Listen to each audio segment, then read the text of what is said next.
Printing with water-based inks may come with some challenges for both beginners and experienced printers. They tend to dry really fast, which is why backflooding the screen in between prints is really important. You might also notice your ink drying up during long print runs, or find yourself having to spray the screen with water just to keep things workable.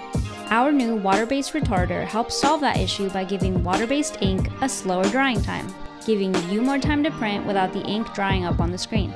You'll still need to follow your usual water-based printing techniques like backflooding the screen, but water-based retarder gives you some extra time to keep your workflow nice and smooth. And it works with both water-based and discharge inks. To use, just add 3 to 5% by weight into your ink, then mix it till it's fully blended. Just avoid going over 5%, since too much can keep the ink from curing all the way. Check out the technical datasheet linked below with more info on how to use this product. Water-based retarder is an easy way to keep your ink workable longer so you can stay focused on the printing part. Now available at Screen Print Direct.